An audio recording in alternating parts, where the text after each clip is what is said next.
Bank আমার কাছে সামান্য কটা টাকা পাবে, সেই জন্য ইয়াকুব মাস্টারের সহ্য হয়নি। ইয়াকুব মাস্টার গিয়ে নির্বাচন কমিশনে আমাকে বলছে আমি নাকি ঋণ খেলাপি। ও তো একটা ধর্ম ব্যবসায়ী, ও তো একটা রাজাকার। এই যে সামান্য কিছু টাকার পরিমাণটা কত, এটা তো জাতি জানতে চায়।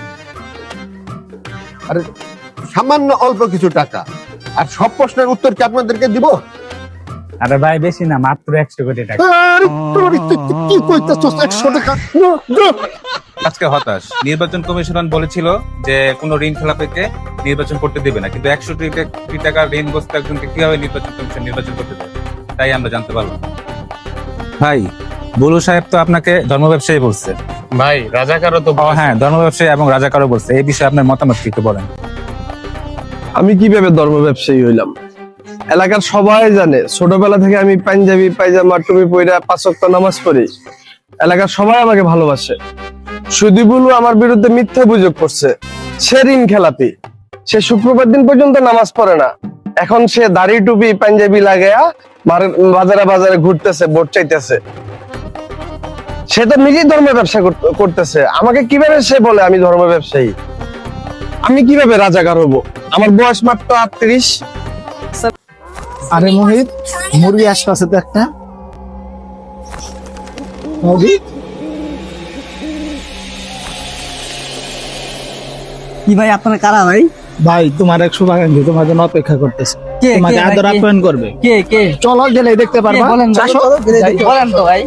ভাই ভাই আমার কই নিয়ে যাচ্ছেন ভাই, ভাই আমার চিপা যাবে কই নিয়ে যাচ্ছেন ভাই, ভাই বুঝবো না ভাই, ভাই এখানে নিয়ে গেছে, চুপচাপ চল, বসের কাছে নিয়ে যাইতেছে তো চুপ। কই দেন ভাই। বস মুরগি একটা পাইছি, ধরে ভাই নিয়ে আসছি। ভাই ভাই ভাই ভাই ভাই এই চুপ চুপ, একদম চুপ। বস। এই ওর পকেটে কি আছে দেখ, চেক কর। ভাই ভাই আমার টাকা পয়সা নেন না ভাই, আপনাদের পায়ে ধরি ভাই, পায়ে ধরি ভাই, পায়ে ধরি ভাই, ভাই পকেটে কি আছে দেখ, চেক কর। ভাই ভাই ভাই নিয়েন না টাকা ভাই, এই একদম চুপ, একদম কইলাম খাইয়া দিমু, একদম ভাই টাকা নিয়েন না ভাই, এই, ভাই টাকা নিয়েন না ভাই। একদম খাইয়া দিমু, একদম। কি আছে তোমার? বস আর তো কিছু নাই, একটা মোবাইল আর মানি ব্যাগ। একটা মোবাইল, একটা মানি ব্যাগ, আর কিছু নাই? ভাই, ভাই, ভাই, আমার টাকা দিয়ে দেন ভাই, আমার টাকা দিয়ে দেন ভাই, এই চুপ, একদম। এটা কি দেখছো? আমার টাকা দিয়ে দেন ভাই। একদম ফালাই দিমু কইলাম। বস আরো কিছু পাইছি বস।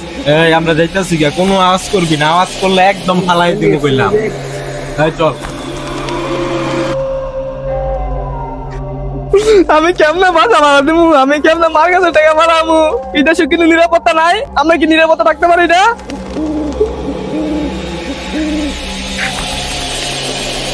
আসসালামু আলাইকুম ভাই। ওয়ালাইকুম আসসালাম।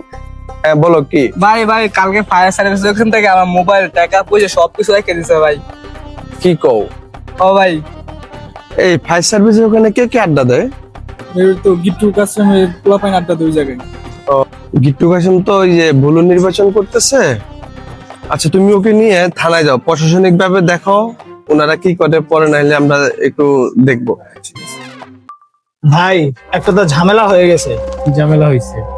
কালকে যে আমরা পোলাটা ঠেক দিলাম না, ওই পোলাটাই ইয়াকুব মাস্টারের কাছে যায় বিচার দিছে। দেওয়ার পরে ইয়াকুব মাস্টার ওই পোলাটারে দেয়া থানায় জিডি করাইছে। এখন তো এটা নিয়ে আমরা সমস্যায় আছি। কি বলো? ইয়াকুব মাস্টাররা তাইলে কোনোভাবেই নির্বাচনে জিততে দেওয়া যাইব না। যেভাবেই হোক, কেন্দ্র দখল করে হোক, পোলাপাইন দিয়ে হোক, যেভাবেই হোক ইয়াকুব মাস্টাররা জিততে দেওয়া যাইব না। জিতাই তো বুলু সাহেবরে। তোমরা সেফটিতে থাকো, আমি দেখতেছি বিষয়টা, বুলু সাহেবের সাথে কথা বলতেছি আমি। চলো। সত্য কথা কইতে মুখটা চাপাই রাখতে পারলি না, সাংবাদিকের সামনে সব সত্য কথা বলে দিলি। এখন আমার অবস্থাটা কি হইব? আরে ভাই আমার ভুল হয়ে গেছে গা। বুলু ভাই, সমস্যা তো আরেকটা হয়ে গেছে। আরে সমস্যা সমস্যা, আর কত সমস্যা নিয়ে আমি থাকবো? কি সমস্যা হয়েছে বলো? ফায়ার সার্ভিসের ওইখানে যে একটা ছেলের ঠেক দিছিলাম, ওই ছেলে তো ইয়াকুব মাস্টারের কাছে গেছে। এই ইয়াকুব মাস্টার আবার ওই ছেলের নিয়ে থানায় গেছে জিডি করতে। আরে বলছিলাম 12 তারিখ পর্যন্ত তোমরা একটু চুপচাপ থাকো, চান্দাবাজি এগুলো কিছু করো না, বন্ধ রাখো।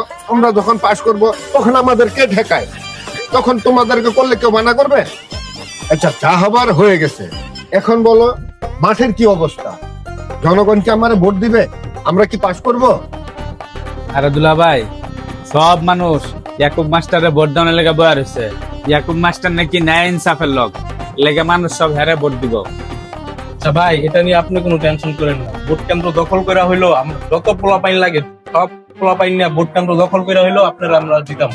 যাক, একটা টেনশন দূর হইলো।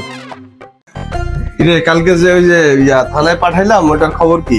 ভাই ওটা তো কথা কইছিলাম ওসির লগে, তো ওটা তো প্রসেসিং চলতেছে ভাই, সব দিতে দেখতেছে আর কি। আচ্ছা ঠিক আছে। আসসালামু আলাইকুম আবুল ভাই। আরে ভাই, ভাই ভালো আছেন নি ভাই? হ্যাঁ ভাই ভালো। তো সামনে তো নির্বাচন হয়ে পড়ছে, হ্যাঁ ভাই, এখন কি সিদ্ধান্ত নিলেন? হ্যাঁ ওটা তো ভাই আপনাকে দিব ভাই, ঠিক। ছাড়া তোর কোনো উপায় নেই। সন্ত্রাস চাঁদাবাজ থেকে মুক্তি পাইতে হইলে আপনার মতো লোকই দরকার ভাই। ইনশাআল্লাহ ইনশাআল্লাহ। দেখো পরান, এই যে চারিদিকে যে চুরি, ছিনতাই, সন্ত্রাসী, রাজধানী বেড়ে গেছে, আসলে এটা মূল কারণ কি জানো? জি ভাই। এই যে ক্যাডার ভিত্তিক রাজনীতি, এর জন্য এগুলো হইতেছে। এগুলা আমাদের মূল উদ্দেশ্য থাকবো ওই ক্যাডার ভিত্তিক রাজনীতিটা আমাদেরকে বন্ধ করতে হবে। মানুষ যদি ন্যায় ইনসাফের পক্ষে ভোট দেয়, তাহলে সারা দেশ থেকে ক্যাডার ভিত্তিক রাজনীতিটা বন্ধ হয়ে যাবে। মানুষ যদি ন্যায় ইনসাফের পক্ষে ভোট দেয়, তাহলে দীপুর মতো ছেলেরা নিরাপদে থাকবে, মহল্লা মহল্লায় সন্ত্রাস থাকবে না, চাঁদাবাজি, ক্যাডারবাজি এগুলা থাকবে না। আপনার ভোট আপনি দিবেন, কিন্তু অবশ্যই সৎ এবং যোগ্য প্রার্থীকে ভোট দেওয়ার চেষ্টা করুন। ইয়াকুব মাস্টারকে ভোট দিলে দেশটি দুর্নীতি এবং চাঁদাবাজ মুক্ত হবে। আর বলুর মতো অসৎ প্রার্থীকে যদি ভোটটি দেন, তাহলে দেশে দুর্নীতি পড়ে যাবে এবং ব্যাংক লুট হবে। ভোট একটি গুরুত্বপূর্ণ আমানত। আপনার ভোটটি আপনি ভেবে চিন্তা ভাবনা করে তারপর যোগ্য প্রার্থীকে দিন। আরেকটি গুরুত্বপূর্ণ কথা, অবশ্যই গণভোটে হ্যাঁ ভোটটি দিন।